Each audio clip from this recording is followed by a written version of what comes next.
আজকে আমি রান্না করব ছোলার ডাল দিয়ে নিরামিষ তরকারি। আমি ছোলার ডালগুলোকে ভিজিয়ে রেখেছি, এগুলোকে মিক্সিতে ভালো করে বেটে নেব। নিয়ে ছোট ছোট করে অল্প তেলে বড়াগুলো আগে ভেজে নেব, সেই বড়া দিয়ে আমি তরকারি করব। এখানে আমি একটু আলু সিদ্ধ করে নিয়েছি, টমেটো আছে, আদা জিরে বাটা আছে। এখানে আমার ফোড়ন দেওয়ার জন্য তেজপাতা, জিরে আর গরম মশলা আছে। এখানে আছে আমার হলুদ আছে, চিনি আছে, চিনি 2 চামচ, হলুদ 2 চামচ, লাল লঙ্কার গুঁড়ো 1 চামচ আর হাফ চামচ কাশ্মীরি লঙ্কা। এদিকে আছে লবণ 2 চামচ। এই দিয়ে আমি রান্না করব ছোলার ডালের বড়ার নিরামিষ তরকারি। ছোলার ডালগুলোকে আমি মিক্সিতে ভালো করে বেটে নেব। নিয়ে একটু লবণ আর হলুদ দিয়ে ভালো করে ব্যাটার করে নিয়ে এটাকে আমি কড়াই অল্প করে তেল দিয়ে ভেজে নেব বড়াগুলো আগে, তারপরে আমি তরকারি করব। দেখুন,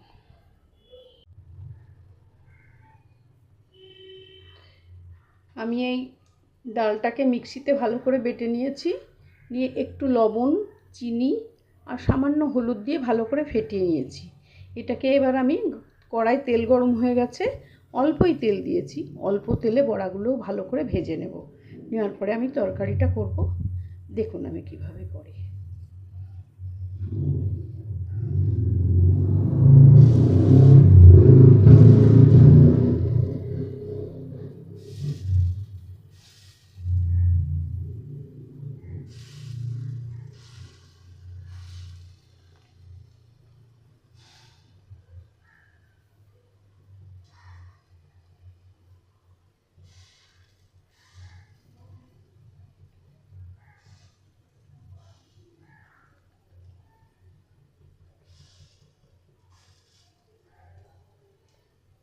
অনেকগুলো বড়া আমার একসাথে দেওয়া হয়ে গেল। রোজ রোজই আমরা ধোঁকা রান্না করে খাই ছোলার ডালের, কিন্তু আমার মা ঠাকুমার হাতের রান্না এই বড়ার তরকারি, বড়ার টকও তৈরি হয়, আবার ঠাকুমারা তৈরি করতো, আমার মা তৈরি করতো, সেইগুলোই আমি করছি। আপনারা খেয়ে দেখুন, এটাও খেতে ভালো লাগবে। আর সবসময় তো আর মাছ মাংস খাবার, নিরামিষও তো একটু করতে হবে। সকলের জন্য তো মাছ মাংস না, কেউ তো নিরামিষও খেতে ভালোবাসে। এই নিরামিষ যারা খেতে ভালোবাসে তাদের জন্য অবশ্যই এটা খুব প্রিয় জিনিস। আচ্ছা, আমি বড়াগুলোকে আমি এবার আস্তে করে ভেজে নিই। বড়াগুলো আমার লাল করে ভাজা হয়ে গেছে। এবার আমি বড়াগুলোকে বাটিতে তুলে নেব।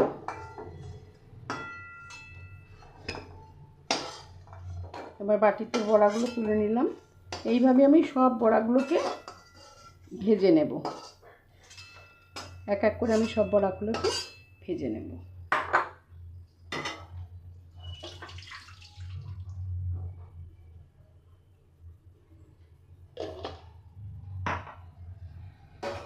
আবার আমি কড়াই তেল দিয়ে ভালো করে মাখিয়ে গরম করে নিয়ে এবার আমি বড়াগুলোকে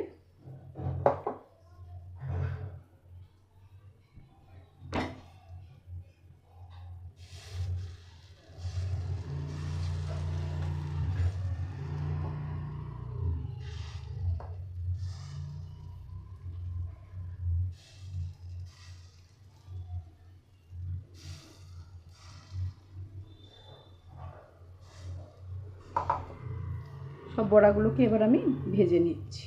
আবার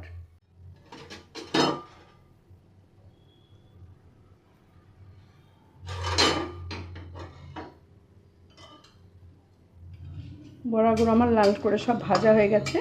এবার বড়াগুলো আমি সব তুলে নিচ্ছি। আমার সব বড়া ভাজা হয়ে গেল। এবার এই কড়াই দিয়ে দেবো আমি তেজপাতা, জিরে আর গরম মশলা ফোড়ন।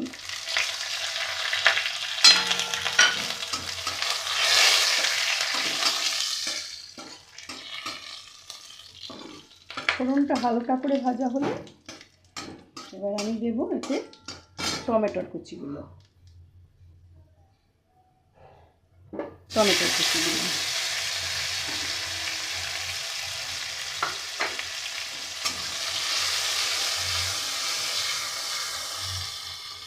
টমেটোটা নরম হয়ে গেছে, এবার আমি দিয়ে দিলাম জিরে আদা বাটাটা।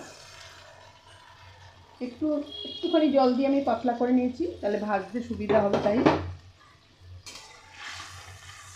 এর মধ্যে আমি দিয়ে দেবো নুন, হলুদ, চিনি আর কাশ্মীরি লঙ্কার গুঁড়া, আর দেব লাল লঙ্কার গুঁড়ো। সবগুলো আমি একসাথে দিয়ে দিলাম, আর দিলাম 2 চামচ চিনি।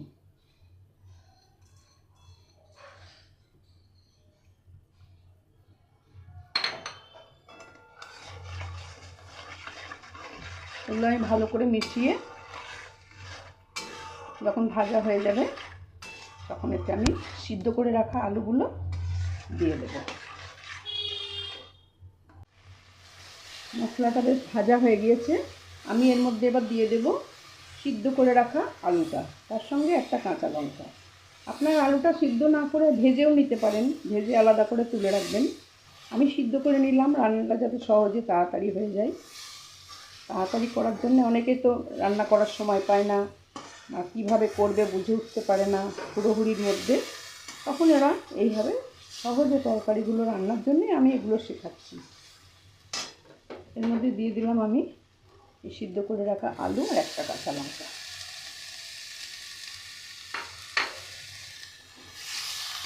আমি ভালো করে একটু নেড়ে, মশলাটা ভালো করে ভাজা হয়েই গিয়েছে, এবার আলুর সঙ্গে একটু মিশিয়ে নিয়ে আমি জলটা দিয়ে দেবো। আর এতে কী কী দিয়েছি, মশলা, চিনি সব আমি বলেই দিয়েছি আগে, আর নতুন করে বলার কিছু নেই। এবার শুধু রান্নাটা হয়ে যাবে, আমি নামিয়ে নেব। নামানোর সময় 1 চামচ ঘি দিয়ে দেবো। গরম মশলাও দিতে লাগবে না, একটু ঘি দিতে হবে যেহেতু এটা নিরামিষ তরকারি। জলটা আমি দিয়ে দিয়েছি। এবার গ্রেভিটা তৈরি হয়ে গেলে আমি ভেজে রাখা বড়াগুলো, ডালের বড়াগুলো দিয়ে দেবো। হয়ে গিয়েছে আমার গ্রেভি তৈরি। এবার গ্রেভিতে আমি 1 চামচ মতো ঘি দিয়ে দিচ্ছি। এই ঘিটা না দিলে নিরামিষ তরকারি একটু ঘি দিলে ভালো লাগে খেতে। একটুখানি ঘি দিয়ে দিলাম। এবার এটাকে ভালো করে ঘিটাকে নেড়ে আমি এই ভেজে রাখা বড়াগুলো সব দিয়ে দিলাম। গ্রেভিটা যদি এরকম পাতলা না রাখি তাহলে সব ঝোলটা কিন্তু গ্রেভিটা এইতেই টেনে নেবে, তখন ওই আর শুকনো হয়ে গেলে তরকারিটা খেতে ভালো লাগবে না। তাই আমি এইভাবে কিছুক্ষণ ফুটে যাওয়ার পরে আমি নামিয়ে নেব। তারপরে গ্রেভির মধ্যে এগুলো চুবে আছে তো, ডুবে রয়েছে, এগুলো ডুবে থাকলে আস্তে আস্তে গ্রেভিটা সব টেনে নেবে। হয়ে গেল আমার আজকে ছোলার ডালের বড়ার তরকারি। আপনারাও রান্না করুন, করে খেয়ে দেখুন কেমন লাগে, আর আমার রান্নাটা কেমন লাগলো অবশ্যই কমেন্ট করে জানাবেন, লাইক করবেন, শেয়ার করতে ভুলবেন না। তরকারিটা আমি পাত্রে ঢেলে নিয়েছি।